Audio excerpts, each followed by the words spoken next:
What up, coding people, programmers, people trying to improve their algorithms and data structure skills, maybe just for fun, maybe so that you can get into one of these awesome, huge companies and make the big bucks. Either way, that's what I do on this channel. I teach these algorithms, data structures problems, and we're going to be doing another one today asked by Google, according to codesignal.com. This will be linked in the description, app.codesignal.com. Just go here, make an account.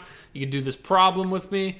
It's called composeRanges, and yeah, this one, if you're struggling with these problems, this one is not too difficult today, guys. So you might feel good about yourself if you do this one.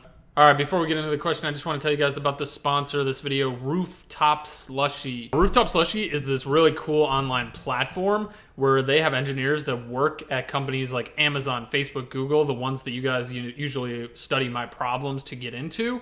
And this site's really cool because you can go here, sign up, make an account, and you can get tips from these employees. You can reach out to these employees, get things like a resume review. You can get career advice. You can there's valuable answers to questions and stuff like that. You can get job interview tips, and most importantly, you can get a referral, which helps tremendously separate you from the competition because it's very competitive to get into these companies, and a referral goes a long way as far as get the interview process to getting to the end point of an offer.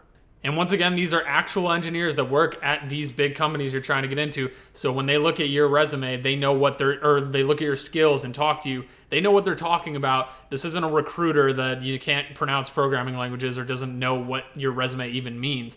These people are experienced. They know what advice to give you. They know how to help you. And yeah, really cool platform. Go check it out. You can use the link in my description for 10% off your first order. Go check it out. All right, back to the video. But yeah, this is composeRanges asked by Google, which means, the engineer that picks the question usually at the company. So it could be asked anywhere, but, hopefully you get to go to Google and interview, and then you get asked this, and you'll be able to do it after you watch this video. All right, let's do it. So the first thing to do, let's read this problem description.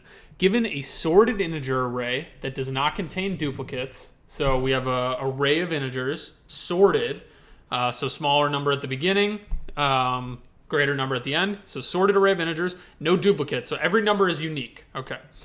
Return a summary of the number ranges it contains. Okay, so let's look at the example. For nums, this is a sorted array of unique numbers. You can see it's sorted, -1, 0, 1, 2, that's sorted. All the numbers are unique. There's no duplicates. And we want to return the ranges. We want to return consecutive number ranges. So when we see -1, 0, 1, 2, these are consecutive numbers, right? All one number apart. So that's a range. So we put from -1, then we put an arrow to 2. So that's our first range. It's a string, goes into an array. Our next range is 6 to 7 because those are one number apart. So that's a range right there. And then 9 would be our last range. So you can see these go into string format into our output. So we're going to be outputting an array of strings here. Yeah, that's pretty much it. It's pretty straightforward. Consecutive number ranges denoted by these little arrows here. So let's look at one more example, understand this fully, and then let's get into the solution and algorithm. All right, so if we look at one more example here, remember the input is going to be a sorted array of unique numbers. So we have this is a sorted array as our input, unique numbers, and we just want our output to be the ranges of consecutive numbers, right? So there's 3 different ranges in this case. There's this one range where it's just -5, because that's kind of disconnected from everything else. Then there's another range where 3, 4, and 5 are all one number apart, so those are consecutive numbers. So the second range is 3 to 5. So we have -5 as the first range, second range is 3 to 5. And then the third range is from 20 to 22 because 20, 21, and 22 are all one apart, all consecutive numbers. So we're looking for the consecutive ranges. So we take our 3 ranges, and then our output is just an array of strings. So the output would look like this. It would be the string -5, comma, the string of 3 to 5, and then the string of 20 to 22. So we're going to have to insert these arrows, fill these strings of these ranges somehow, and then put them into an output array to return. That's our objective here. We're just returning an array of strings. This is our output. Pretty straightforward. And you might be thinking, like, this is kind of dumb. Like, why are we doing these arrows? Why is it an array of strings? And yeah, I kind of agree. Like, I don't like this setup either. I wish it was like formatted differently or whatever. But that's going to happen in your technical interviews. Like, you're going to be put in circumstances where it kind of sucks what you have to do, or the question might even seem a little bit stupid, but you're going to have to deal with it. So that's what we're doing here. And then just to make this really clear one last time, these are some input examples. Has to be sorted. Like in the first example, first two examples are valid. That's why they're green. Sorted and unique numbers. There's no duplicates. You can see they're sorted from least to greatest, right? 1, 2, 3, 5, sorted, unique. 15, -15, -5, 5, 10, sorted, all unique numbers. The third example, 10, 9, 8, 7, that's not sorted. That's going backwards. That's greatest to least. No, invalid. That will not be an input we're given. And for the last one, there's 2 2s. That's a duplicate. No duplicates. So we're clear on what kind of input we're getting. Sorted, unique integers. All right, so let's start to think about a way to solve this algorithm on any given input. I usually like to tell you guys to start with a brute force solution just so your interviewer knows you know something. And usually those brute force solutions are easy to come up with, right? In this case, we're going to go right to the optimal solution just because that is the intuitive solution here.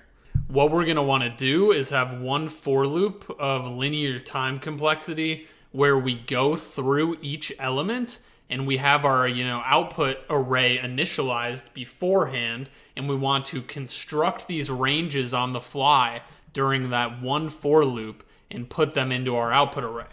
So the main challenges here are within our main loop, how are we going to construct a range from start to beginning? How do we know the starting and ending boundaries of each range? And how do we know when to put that range? When is it complete? When do we put it into our output? So if we think about it, it isn't too difficult. Intuitively, when I'm thinking about it, you would start a new range, obviously for the first element of the array. But whenever you find an element that is more than 1 in distance away from the last element, that's a new range and the end of the previous range, right? From 3 to 5, we're seeing a distance of 2, right? These are not consecutive numbers. So I would know that this is the end of one range and this is the beginning of another range. So it's pretty easy as far as that goes. So the idea here is we're going to keep a start variable to keep track of the element that starts a range, and the end variable to keep track of the element that ends a range. And once we have our complete range, we will form a string with the start, an arrow, and then the ending symbol, right? So the starting symbol will be set. We'll put that into a string. We'll put that arrow we need, and then we'll put the ending. That's the data formatting part. Then that will be a complete range. We'll put that into the output. All right, so I dragged over the main loop's code here, and I think now is a good time for us to go through a full example of how this algorithm works, right?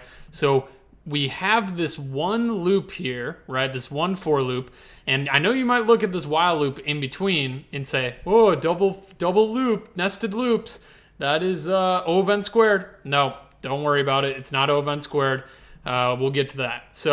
But we have this loop, right? So let's just start going through this example. Remember what I said, the start and the end variables are going to be the elements that we want for the starting and ending of the range before we put it in to the current range and append it to the result. So we're looping through, right? We're on the first element, we're on 1, so start is going to be set to 1. We could see start is set to nums of I at each loop iteration. Then we have this condition. While we're in the boundary of the array, so the indices are in the boundaries of the array, and the current element 1 plus 1, which is 2, is equal to whatever the next element is in the array, so which it is, because 1 plus 1 is 2, is equal to 2, which is the next element in the array, so 2 equals 2. If that's true, we're going to increment the variable from our for loop. So that's why it's not O of n squared. We're incrementing our single pointer. We don't have these double pointers here. This is incrementing our original pointer to extend our range, the current range.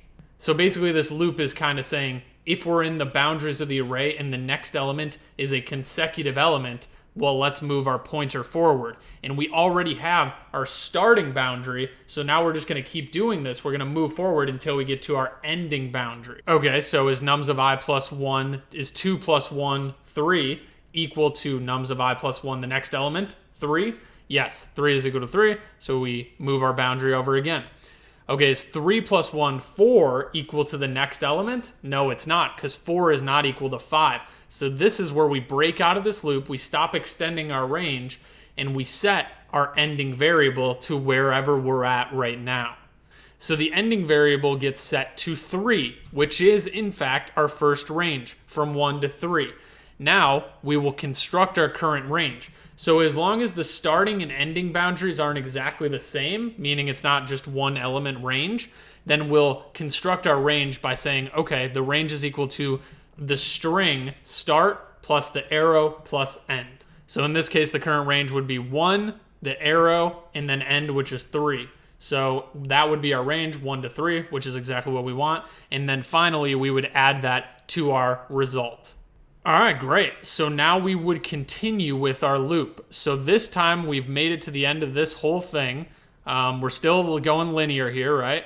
The while loop kind of just speeds up the iteration. So it's a linear algorithm. Okay, now we're at 5 and we're back to the top of the loop. So the start gets set to 5. Okay, now we're hitting this loop condition. Okay, is 5 plus 1, 6 equal to the next element? 6 is equal to the next element. Yes, 6 is the next element. So we extend our range. Okay, is 6 plus 1, 7 equal to the next element? 9. 7's not equal to 9, so we end our range and we set our ending boundary to wherever we're at, which is 6. Okay, so we have our completed range. Start is not equal to end in this case, so that means there's more than one element in the range. So we set our current range equal to start plus arrow plus end, 5 plus arrow plus 6. All right, so we append that range to the output, and now we go back to the top of the loop and we set our starting boundary over to 9. Now we don't even compare it to the next element because that would be out of bounds. So we have this boundary check right at the beginning of this loop. So we're at the end of the array. So this is the final element. This is the final range. So we go right past this condition and end gets set to wherever we're at, which is 9 still. Now in this case, the starting and ending boundaries are exactly the same, so the current range is just going to be the string 9. We're not going to do the arrow thing here. And so we append that final range of just the range 9 to our result, and this is our final result. The data formatting's all there, everything's perfect. It was a linear loop. This while loop looks confusing because it's nested loops, but you could see there's not another pointer here. We're incrementing the same pointer that we were using in the for loop, that same I variable from the for loop. So it is a linear time algorithm. This is the tricky part about it, guys. The tricky part is the syntax and the data formatting and doing a little bit of tricky stuff. So sometimes algorithms don't have that little creative switch. You have to think about something crazy going on or use something crazy. It's really just about intuition and implementation. So we could look at this here one more time. This is the code once again. We initialize our array list of strings. We loop through each number. We set that starting number. We set the ending number. It's the same while loop, same conditions, guys. And you append as you go. When you complete the range, you append it, and we just keep making ranges, appending them, and at the end, we finally return, the final result, and that's it. So we could submit this, and it is all good. Hopefully. Yes, it is all good. So there we go. That is the algorithm linear time complexity. Not too difficult, right? So sometimes you might even be overthinking. Linear is usually optimal. Sometimes it's not, but when you have linear, that's pretty good unless there's, some binary search kind of thing. But in this case, there's not. So be aware of the binary search once in a while. But that's it for this video, guys. Let me know what you guys think about this. Please, once again, thank you to Rooftop Slushy for sponsoring this video. Go click the link in the description if you want to get a referral. It helps a lot for getting into these companies. And yeah, this is a Google coding interview question. So if you get this at Google, hit me with a DM and be like, yo, I got this at Google and it wasn't even that hard and I saw your video. Thank you. Or maybe get another company or whatever. But yeah, thank you guys for watching. I got a study guide on my Patreon for algorithms if you want to support me there. or if you want to follow me on Instagram, Twitter. I got Discord with like a bunch of people that are talking about coding and stuff all the time. So I'm around. I'm FaceTiming with you guys. I'm talking to you guys a lot. Just don't people send me their homework assignments and stuff. I'm not doing your homework. So don't send me like large blocks of code and homework randomly. That's all I ask. But message me and stuff. I'll talk to you guys. So please like and subscribe. I'll see you in the next coding interview, question, or whatever I do in the next video. All right. Peace.